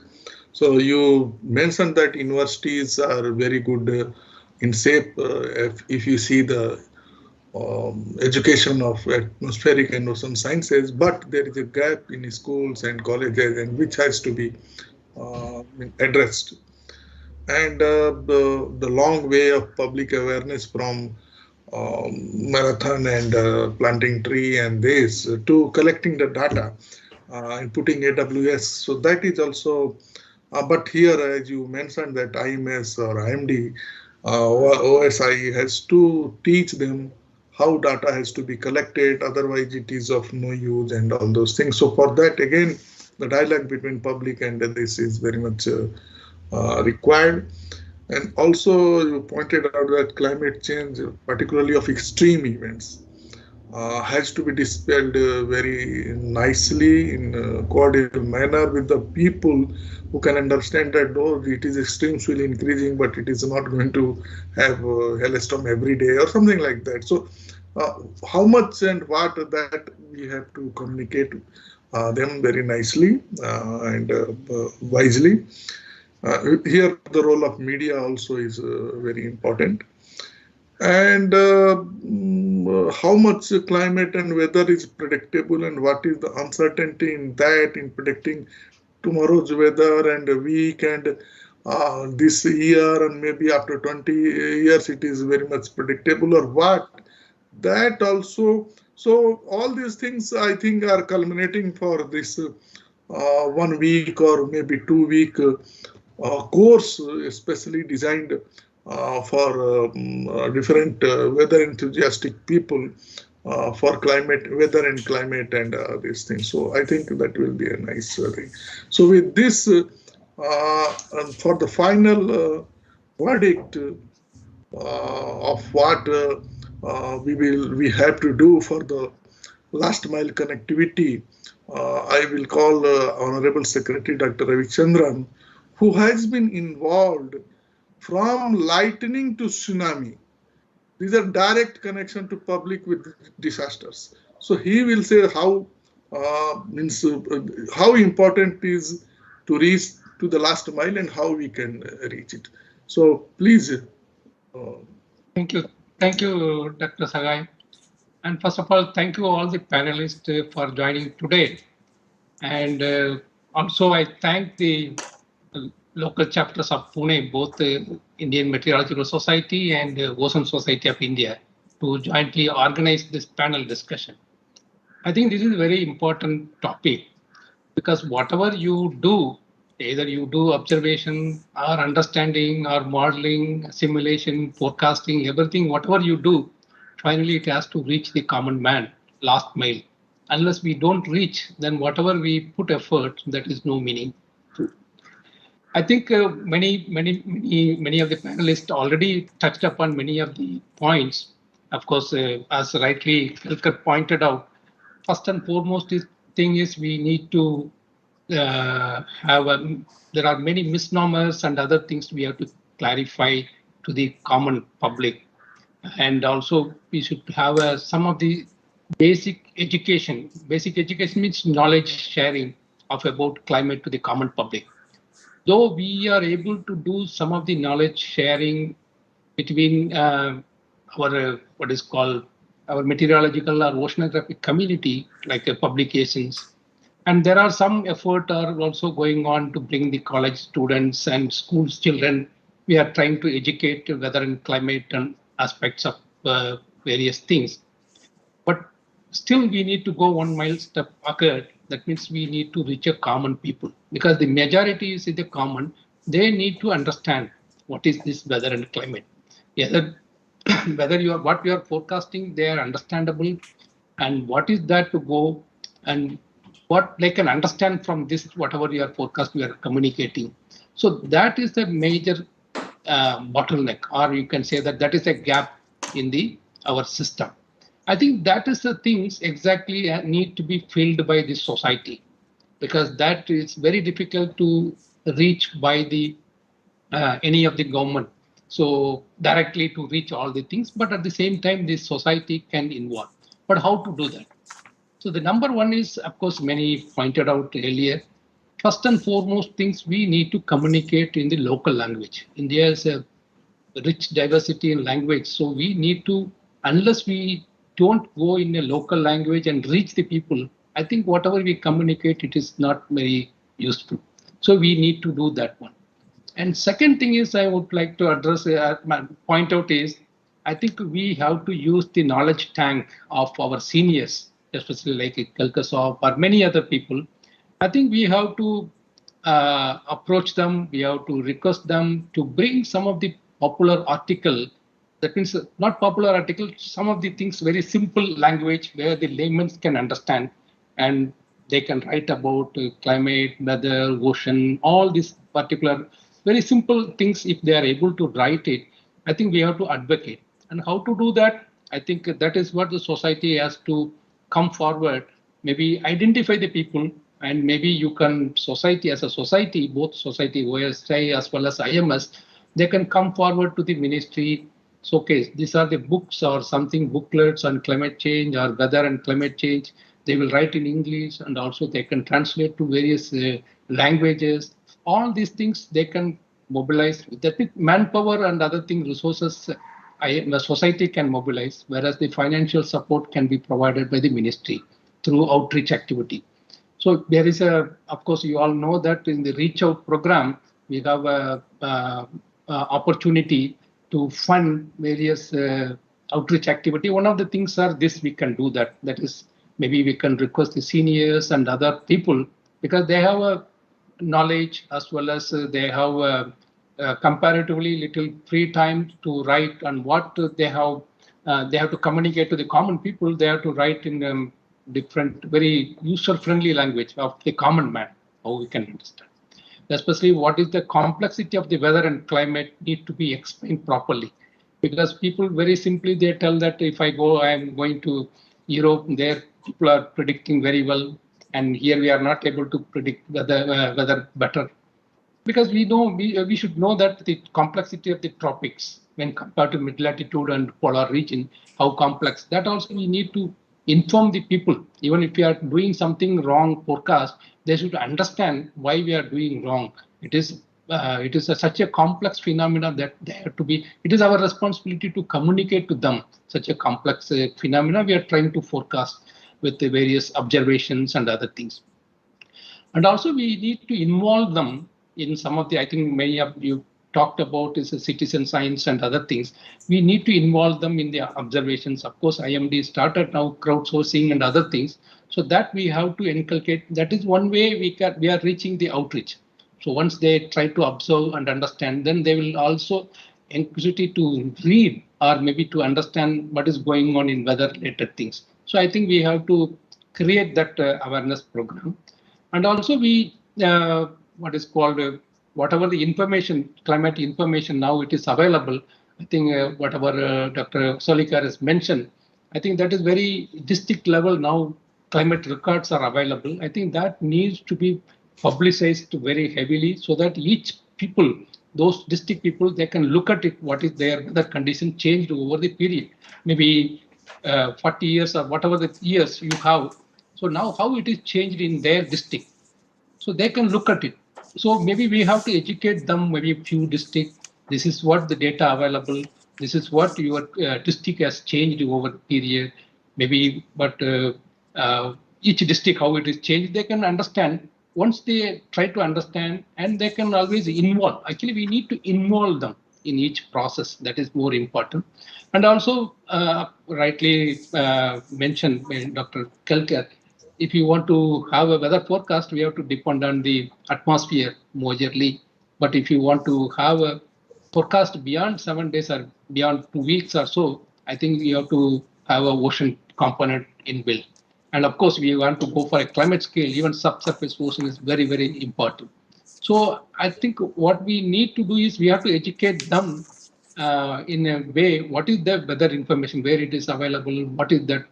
And also when we are talking about, we are telling that it is available in the website and other things. So nobody will come to your website, common man, and see what is this and other thing. I think we have to have a pushing mechanism. So that's what I think we need to have a more and more user-friendly apps we need to develop. So it is not that only what is called whenever we just to push it instead of pushing it. Actually, we need to have a automatic. There are so many techniques are available now. People have to be, suppose a common man for farmer, he want my his local information. How do we get it? How do we get it? He may not have a sophisticated mobile or anything, smartphone or anything. But even if he has a simple phone, how do we get it? That we have to understand. So this understanding, as well as how we have to send the information to them. So that is the feedback mechanism. I think the society has to play a pivotal role. Of course, the development and other things, what to need to develop and other things, maybe ministry and other things will take care. Maybe IMD itself, they can take care. But exactly what kind of information they need and what IMD need from that local people. So all these things, actually, basically, this society has to play a, I think, bridge between the ministry as well as the common man, so that the flow of information from both sides has to go one-to-one without any problem. I think in that respect, I'm sure that definitely ministry will be happy to support both the society, especially IMS and OSI, especially to write simple, maybe even somebody suggested about what is called climate or weather correspondent course, or if they want to write anybody simple one, or any other related topic of weather and climate or ocean, simple books if they want to write also. Maybe those societies, they can come forward and take up that project from individual, and then you can submit to the ministry, and definitely ministry will support, because after all, ministry is meant for the to reach the common man. For that, whatever required the support, we will be able to facilitate various outreach as well as a communication activity through IMS or OSI. So I think I look forward to your recommendation, and hopefully we facilitate and encourage more and more senior people to write some of the popular articles. Popular means the climate relevant of topics, especially as you know that the climate change is real, whether it is anthropogenic or natural, whatever may be the case. We know that it is extremes are increasing. So how it is increasing and what we need to do later if it is extreme increasing. So maybe now what is the adaptation techniques that we need to follow, even in each individual level or village level, that they can do. They can have a storage system for heavy rain if it happens. So these are some of the things for policymakers also we need to communicate. Maybe the bigger dam-like structure or heavy rain, how to harvest or how to save. All these things we have to also plan in the coming scenario. So all these things we need to plan effectively, and we need to communicate to the people. So in this endeavor, I request to both IMS as well as OSI to come prepared for some of the recommendation, so that we can make some policy or something, then we can facilitate to implement the same. Thank you very much. Thank you, sir. So I think Secretary sir has nicely put that what is the gap actually in the knowledge sharing to common people or lay people. And there he told that there is a role of societies in that, because government cannot do those things. But if any financial help is there, so that will be supported. And very important thing what he told, that we have to prepare, as he told, knowledge tank or knowledge bank or whatever maybe, of our retired and very good scientists who are thinking on this, how to communicate in common language with people, and some common and popular articles they have to write. And they have to actually, in those writings, they have to communicate how complex the weather forecast is for in the Indian region, in the tropics compared to others. So that is, Kelkar Sahab also told that weather is how we can forecast weather of 7 days or weather after 20 years when you cannot forecast after 7 days. So how these things are being done and all those things. So it is very important, and I think Dr. Seelan and Dr. Chakravarti's their team will write some recommendations from these panel discussions, and that we can. So now I am handing over to Dr. Gyan Seelan for further activities. Thank you.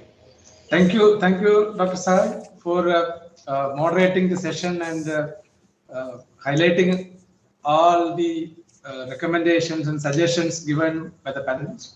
And I also thank all the panelists for very fruitful suggestions.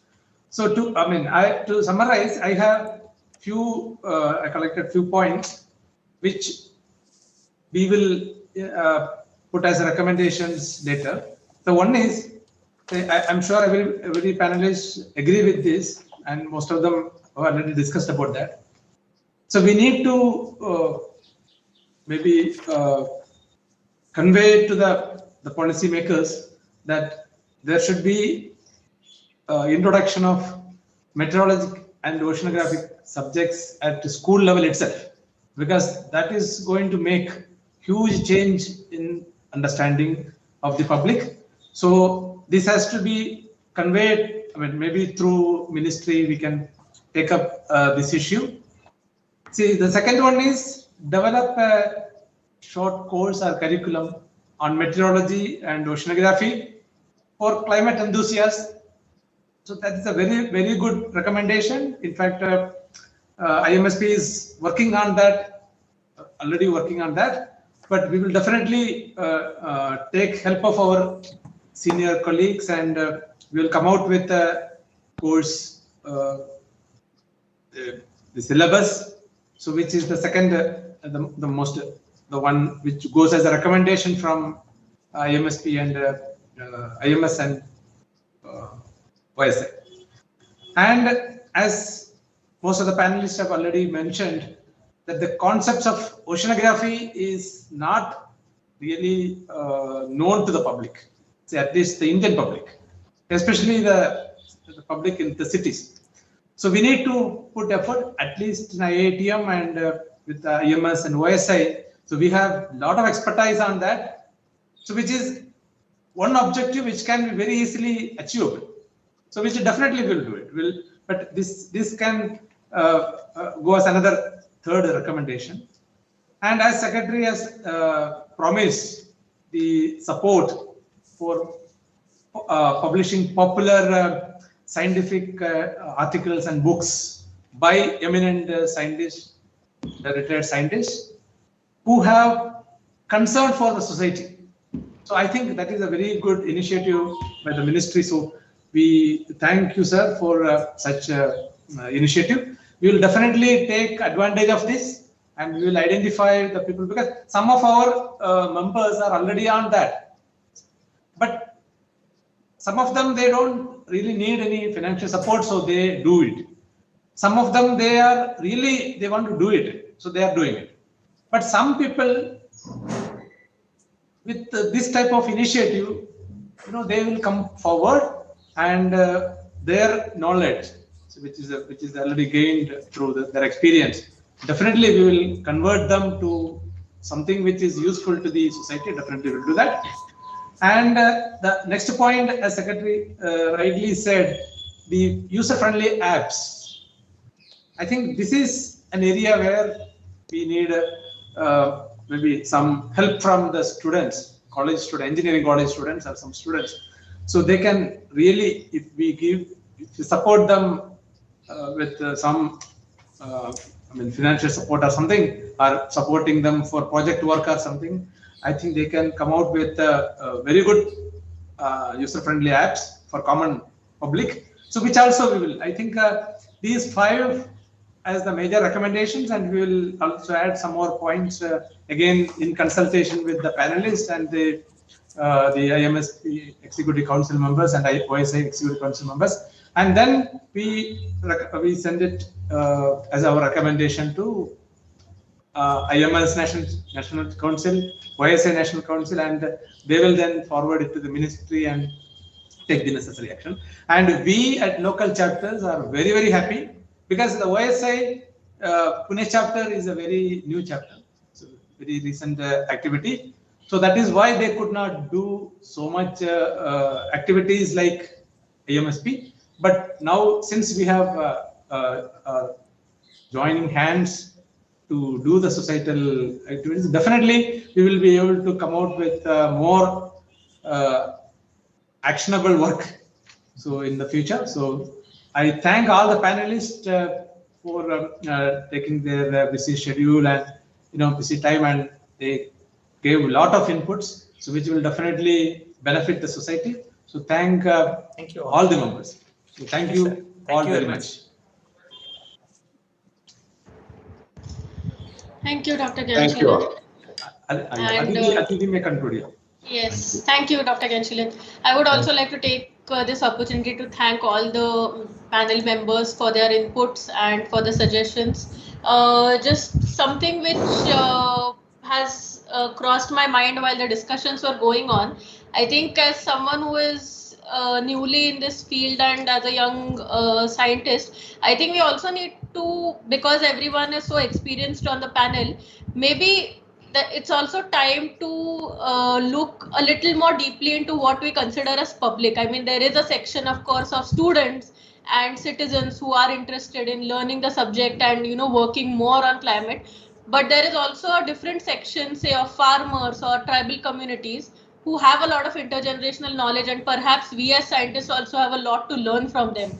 So perhaps just opening up the lens of education rather than it being from scientists to public, and opening it up two ways as something which even we can learn, maybe will help us as a community and also as a species that is trying to save a planet that is rapidly becoming inhospitable.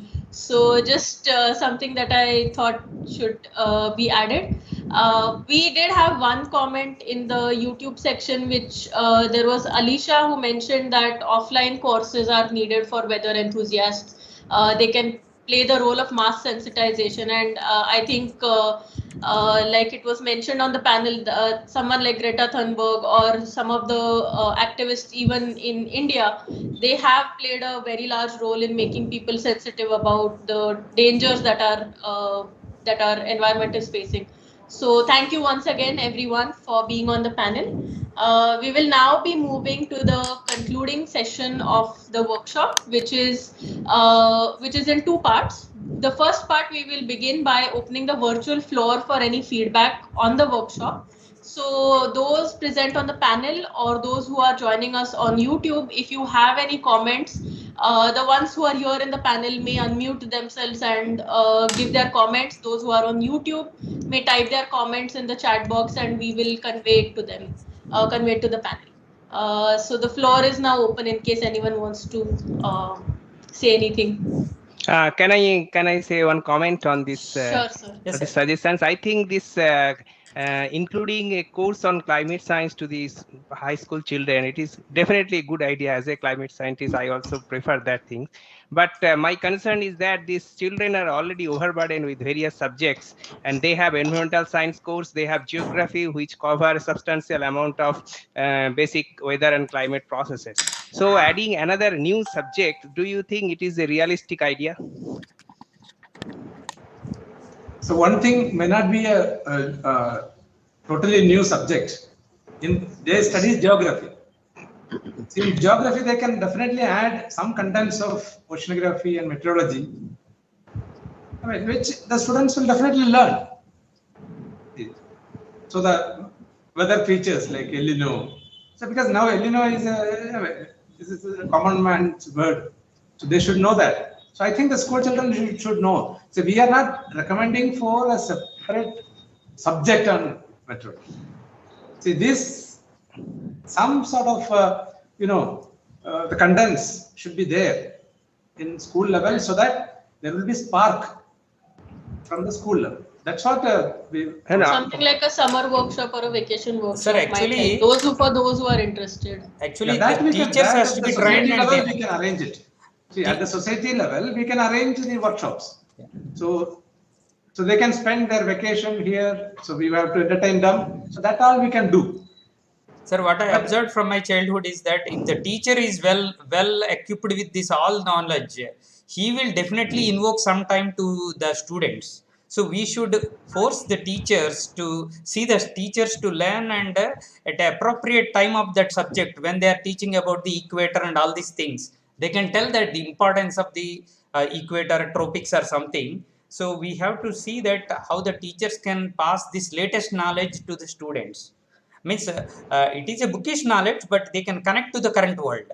The teachers we have to make equipped with this. So I can sure that, because I am also many times recall my childhood times, my teachers, the great teachers, make me to invoke now a time and use in my daily life. So we have to target for the good teachers to teach our children, so it won't be a burden, I think so.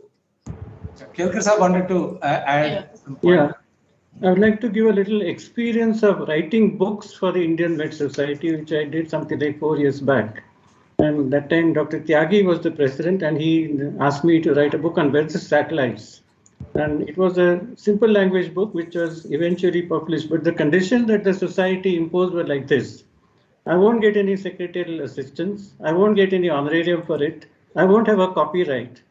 And I'll not even get a complimentary copy. Now, such conditions, who will write? But still, because I was a past president, I was president once, I said, I write a book on these conditions. And the book was finally on Amazon for a price of 900 rupees. Who is going to buy the book on Amazon for 900 rupees? Yes, so the society, please consider what it has done in the past. Correct. And otherwise, it's very easy to pass a resolution that retired people should write books. We have been writing. No. But how do you publish those books, and who is going to read them is a very fundamental issue, because the society people ultimately don't have the interest in life that they should have. I mean, it's okay to have a WhatsApp group and pass on a few sentences.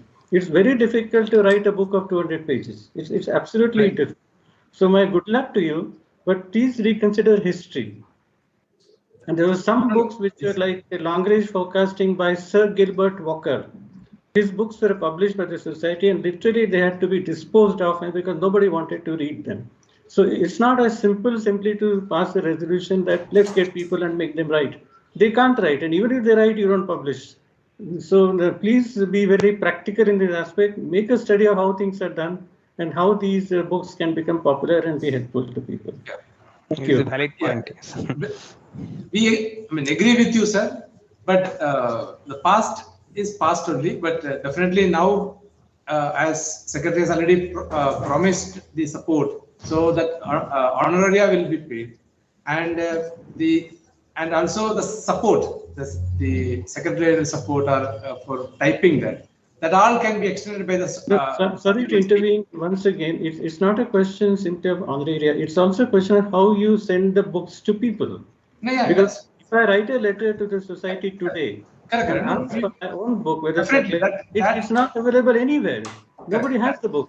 Correct. Yeah, that point is a very important.